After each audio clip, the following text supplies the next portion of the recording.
Olá, boa tarde. Seja bem-vindo ao quadro Sala de Entrevista. Que você tenha muita saúde, é o nosso desejo. E hoje a gente vai tentar, na medida do possível, tirar várias dúvidas sobre aposentadoria e pensão neste ano de 2021. Você sabe que com as novas regras, muitas mudanças foram inseridas nesse contexto. E as pessoas continuam tendo muitas dúvidas, até porque falta a nível nacional mais esclarecimentos para que as pessoas que estão em processo de aposentadoria, as pessoas que estão em processo, né, de ganhar a pensão vitalícia ou não, a partir de que idade, né, quantos anos de serviços. Então, muita coisa tem necessariamente que passar por um período de adaptação e, sobretudo, de conhecimento. A gente vai tentar tirar essas dúvidas aqui no quadro Sala de Entrevista, porque a gente recebe hoje o Francisco Portela, que é o chefe do Serviço de Benefícios do INSS, no estado do Maranhão. Portela, antes de mais nada, é uma satisfação tê-lo aqui na TV Assembleia. Obrigado, Juraci. Eu que agradeço. É uma satisfação estar aqui também. A gente gostaria de iniciar perguntando a você o seguinte: quais são as principais dúvidas que as pessoas têm procurado o INSS para tirar em relação a essas novas regras vigentes nesse ano de 2021 para quem vai buscar aposentadoria e também pensão? A principal dúvida, ou as principais, né, dentre elas, é saber se vão conseguir se aposentar, né, e quando. E se, por exemplo, o que fazer para ter direito a receber o máximo possível de benefício. Essas são as principais dúvidas, os principais questionamentos. O que mudou, basicamente, para que as pessoas tenham uma noção? Certo. Em relação à aposentadoria, com a emenda constitucional 103, que trouxe a reforma da Previdência, ela foi publicada em novembro do ano passado. Ela trouxe uma série de mudanças, né, bem profundas, né? A principal delas, ela extinguiu as duas aposentadorias que existiam até então, que era por idade e por tempo de contribuição, extinguiu para quem está ingressando no sistema previdenciário agora, depois da publicação da emenda. Para as pessoas que já estavam antes inseridas no sistema previdenciário, já vinham contribuindo, ainda permanecem, né, essas duas aposentadorias, por idade e por tempo de contribuição, com uma regra de transição. Uma dúvida que é muito frequente: as pessoas que estavam já com o processo em tramitação, no momento em que foi aprovada a nova lei, elas estão inseridas nesse contexto ou a lei não pode retroagir para, de repente, prejudicar o processo? É assim. Essa questão da retroação, ela é mais no âmbito do direito penal, ela não se aplica ao direito previdenciário. Então, a lei ela só não se aplica para aquelas pessoas que já tinham direito adquirido, ou seja, elas já tinham direito de se aposentar, sim, na data da publicação da emenda, e ainda não tinham exercido esse direito. Por exemplo, ela foi publicada, a emenda, em 12 de novembro de 2019. Então, se nessa data o homem tinha 35 anos de contribuição, ou a mulher já tinha 30 anos de contribuição, então eles já tinham o direito de se aposentar. Se não exerceram, é uma opção, mas o direito está assegurado. Para aqueles que ainda não tinham implementado, esses, infelizmente, vão ser abrangidos pela reforma. Embora em tramitação, mas ele não tinha o direito ainda consumado, exatamente, né? Isso, exatamente. Sobre os fatores, né, previdenciários, como é que fica? Tá. Quando a emenda constitucional foi publicada em 2019, o homem tinha que ter um tempo de contribuição mínimo, assim como a mulher. Homem 35 anos, mulher 30 anos. Além disso, para fugir, para escapar do fator previdenciário, tem que se somar esse tempo de contribuição com a idade e assim atingir uma pontuação mínima. E essa pontuação ela vem sendo acrescida de um ano, um ponto a cada ano. Em 2019, o homem tinha que ter 96 pontos, o ano passado 97 e esse ano 98. A mulher, 86, 87, esse ano 88 e assim por diante. Vai sendo somado um ponto a cada ano. Isso não é muito difícil, você como técnico, especialista, não é complicado, complexo para o trabalhador, a trabalhadora entender? É muito conceitual, né? Assim, entender os conceitos, você tem que ler para poder entender. Mas a questão de cálculo para fins de concessão do benefício é tudo automatizado. O próprio sistema se encarrega de fazer esses cálculos. Ele não é feito de forma manual. Mas isso é informatizado e mecânico, né? Sim, sim. É claro que de forma didática, para o trabalhador, sim, é muito complicado de entender quando vai chegar. A pergunta é sempre a mesma. Exatamente. Quando é que eu vou poder Na verdade, aposentar? essa somatória de pontos, ela é interessante para que a pessoa escape do fator previdenciário. Mas a regra, na publicação da emenda lá em 2019, se o homem tinha 35 anos e a mulher tinha 30, ele vai conseguir se aposentar normalmente, mesmo que não tenha atingido o somatório de 97 pontos, por exemplo, um homem. Essa regra é para fugir do fator previdenciário. Mas se ele concordar em ter um benefício menor, ele pode se aposentar, é um direito adquirido. Como é que fica hoje a aposentadoria para professores? A reforma da Para o Previdência... regime militar também, os militares?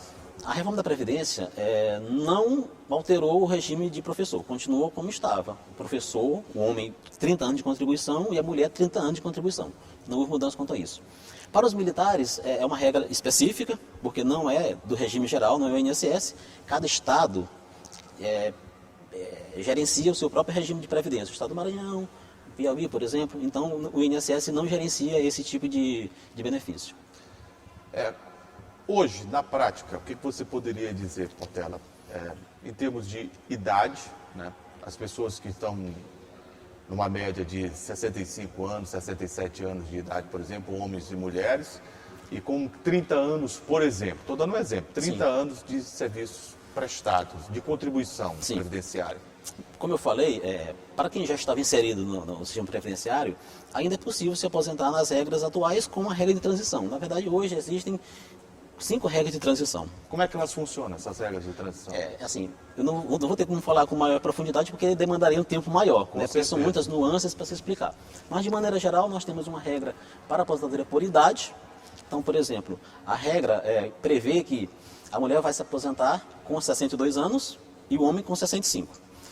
Atualmente, quando foi publicada a emenda em 2019, a mulher precisaria ter 60 anos, o homem 65. Houve um aumento, né? Aí, isso, gradativamente, ano a ano, vai sendo somado 6 meses a cada ano para a mulher. Para o homem, não tem mudança, porque ele já partiu de 65 e permanece. Então, por exemplo, em 2019, a mulher precisaria ter 60 anos e 15 anos de contribuição, mínimo. Para o homem também, 15 anos de contribuição. Então, a mudança é a idade da mulher, que vai aumentando 6 meses a cada ano, até chegar aos 62. Então, o ano passado ela tinha que ter 60 anos e meio, esse ano 61, e assim vai aumentando 6 meses a cada ano. E em 2023 ela vai atingir 62, que aí será o mínimo para ela se aposentar. Ô, Portela, no que diz respeito ao sistema previdenciário brasileiro, há uma discussão enorme, né? Como é que esse sistema quebrou? Como é que esse sistema chegou ao tal estágio? Se fala bastante na questão de empresas, né, e de grupos empresariais e que não pagaram a Previdência ou buscaram outros caminhos, através inclusive da própria Justiça, para poder chegar a uma situação como essa. Essa é uma discussão. Nessa situação atual, com essas mudanças todas, o que nós podemos alcançar em termos de Previdência? Uma Previdência mais tranquila, mais segura, mesmo com esse arroxo na classe trabalhadora?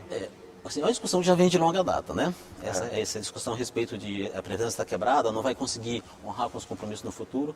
Na verdade, assim, existe uma previsão legal, constitucional, de que mesmo quando a Previdência não dispõe de recursos suficientes do seu fundo próprio para arcar com os benefícios dela, o governo federal, ele é responsável, ele tem que fazer o aporte necessário e garantir. Então, Há um remanejamento, né? exatamente, do orçamento da própria União. Então, quanto a isso, eu creio que não deve haver problemas quanto à garantia e aposentadoria no futuro. No que diz respeito às pensões, o que nós temos de mudanças para este ano de 2021? Eu tenho acompanhado, saiu um dos principais meios de comunicação, uma notícia de que houve uma mudança agora em 2021. Na verdade, essa mudança ela já foi implementada desde 2014, que foi a questão do pagamento de benefício de pensão de forma temporária, a depender da idade do dependente, cônjuge ou companheiro, companheira, enfim. Em 2014, foi publicada uma medida provisória que instituía isso, ou seja, o dependente, o sobrevivente, claro, que for pedir a pensão, dependendo da faixa etária dele, ele vai receber um benefício de forma temporária. Por exemplo, quem tinha idade inferior a 21 anos, o benefício é pago durante 3 anos apenas. E aí é feito tem uma tabela que vai escalonando a idade. Por exemplo, a partir de 21 até 26 anos, o benefício é pago durante 6 anos, de modo que a pessoa só tem direito, ou só tinha, né, direito ao benefício vitalício a partir de 44 anos de idade. Isso, essa regra vale para óbitos ocorridos até 31 de dezembro. A partir de 1º de janeiro desse ano mudou. Essa tabela foi corrigida em um ano. Então, a primeira faixa, para receber o benefício por apenas 3 anos, não é mais apenas abaixo de 21 anos. É abaixo de 22 esse ano. Então aumentou um ano. Da mesma forma, lá no final, a última faixa etária passou a 45. Então, para receber o benefício vitalício de 45 anos em diante. Isso para óbitos a partir de janeiro. Isso a partir de janeiro, Isso, né? Óbitos ocorridos em dezembro para trás, mesmo que o benefício seja requerido hoje, vale a regra antiga. Dúvidas ainda. Será que eu vou conseguir me aposentar? O que você diria, responderia ao público da TV Assembleia? Eu não vou me comprometer com você, né? Será que eu vou conseguir me aposentar com essa dificuldade toda? Vai, sim. É assim, a reforma foi necessária e é necessária como forma de garantir que no futuro se tenha. É melhor você fazer uma reforma, diminuir um direito aqui ou ali, e garantir que no futuro as pessoas tenham benefício, do que pagar benefícios hoje de forma irresponsável, de forma que o rombo aumente cada vez mais e daqui a um tempo você não tem como marcar com isso. Então, é por isso que essa discussão acerca da reforma, ela é necessária. Nós não temos como fugir dessa realidade. Mas precisava ser desse jeito? Não tem um jeito melhor, infelizmente, né? Assim, não tem como você discutir reforma da Previdência se não reduzir direitos. É uma conta simples de se fazer, né? Se você pretende pagar um benefício por mais tempo, você tem que ou aumentar a sua base de arrecadação, que nesse momento de pandemia, mesmo antes já estava difícil, né? E com a crise, enfim, que o país está atravessando, você não consegue expandir a base arrecadatória e aumentar as receitas. Então você diminui as despesas. Você tem que lembrar do seguinte, quando você reduz direitos adquiridos, né, você deixa de levar em considerações batalhas enormes sindicais, Sim. batalhas enormes de classes trabalhadoras, Sim. a suor, a sangue, conseguiram junto à nação Sim. e junto aos órgãos competentes. Quer dizer, tudo isso em determinado momento, mesmo que você entenda que uma reforma, Sim. alguns entendem que é uma contra-reforma, que a reforma seja necessária, ela deixa para trás muitos desses direitos que foram duramente conquistados. Exatamente. Então, sem dúvida, é uma realidade e eu reconheço que, de fato, há essa perda. Né? Assim, os grupos se mobilizam, os sindicatos, as entidades de classe, para representar da melhor forma possível e tentar diminuir o impacto disso. Se conseguem, eu não sei. Mas eu sei que tem grupos no Congresso onde essas normas são discutidas e aprovadas. Existem esses grupos de pressão que trabalham para tentar manter os direitos que foram adquiridos. Eu vou fazer um jogo rápido com você aqui, um ping-pong, respostas rápidas, perguntas objetivas. Quais são as principais diferenças, por exemplo, que você poderia citar, ou a principal diferença entre a Previdência Social e a Previdência dos Estados, por exemplo, que também se argumenta e se discute bastante no país? Cada estado é livre para organizar a sua própria. Então, assim, não tenho como falar de maneira aprofundada, porque eu não sei assim, o normativo interno de cada regime. O estado do Maranhão, por exemplo, eu não sei. Eu sei que eles têm que seguir algumas normas que estão estipuladas na Constituição, como, por exemplo, eles não podem cobrar contribuição previdenciária dos seus empregados, dos seus servidores públicos, uma taxa menor do que o INSS cobra, enfim. E aí nós temos os regimes próprios, cada estado tem o seu, a Prefeitura de São Luís também tem. Mas o governo federal, por exemplo, exigiu que cada estado também fizesse o seu modelo previdenciário. Como essa reforma da Previdência foi uma emenda à Constituição, então ela não se aplica somente ao INSS, ao regime geral de Previdência. Ela se aplica a todos os regimes de Previdência, que nós chamamos de regimes próprios, né?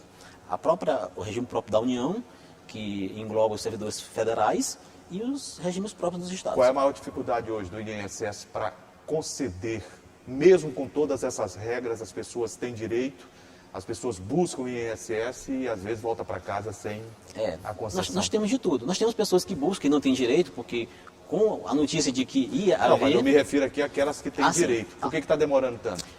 Exatamente isso. Muita gente que não tem direito pediu. E aí o INSS tem um contingente limitado de servidores para analisar. E aquelas pessoas que pediram incharam o número de pedidos, aumentou substancialmente o número de pedidos. E aquelas pessoas que não tinham direito estão lá para ser analisados. E aí o servidor perde tempo. Eu vou vamos fazer um dizer assim. contraponto a você. Será que não está faltando gente, material humano para poder dar celeridade a esses processos? Porque as pessoas que já sofrem há anos, estão numa fila aí quilométrica, buscando benefício. Elas correm o risco hoje com uma pandemia dessa? Sim. Sei lá, espero que não, de perder a vida e não ter a concessão. Sim, sim, sem dúvida. Assim, como eu falei anteriormente, a crise já se instalou, não é de hoje, piorou com a pandemia. Então o governo federal ele tem limitado essa questão de concursos públicos. Houve uma tentativa de melhorar o quantitativo de servidores, alguns servidores foram remanejados de outros órgãos, por exemplo, o INSS recebeu ajuda de servidores militares. Mas esses servidores, eles não são especialistas. Militar entende de previdência? Não, é exatamente isso que eu ia falar. Como eles não entendem, eles não vieram para fazer análise de concessão de benefícios. Eles estão atuando em outra área, por exemplo. Eles estão no atendimento nas agências, atendendo o público. Qual a diferença disso? É que aquele servidor do INSS que entende de previdência, ao invés dele estar ali no balcão atendendo, ele foi remanejado para fazer análise. Então, esse foi o ganho que teve com a vinda dos servidores, dos militares e também de outros órgãos que foram cedidos. Eu conversei aqui no quadro Sala de Entrevista com o Francisco Portela. O Portela que é chefe dos serviços de benefícios e concessão das aposentadorias do INSS no estado do Maranhão. Para que a gente tivesse tirado um pouco de dúvidas, né? Espero que a gente possa ter respondido algumas perguntas, questionamentos e dirimir algumas dúvidas existentes sobre aposentadoria e pensão. Portela, muito obrigado por ter vindo aqui, sucesso e bom ano. Obrigado, eu que agradeço o espaço cedido, né? Sempre bom a gente poder levar informação ao povo que cresce tanto desse tipo de esclarecimento. E eu fico por aqui com o quadro Sala de Entrevista com o portal da TV Assembleia. Até a próxima, gente.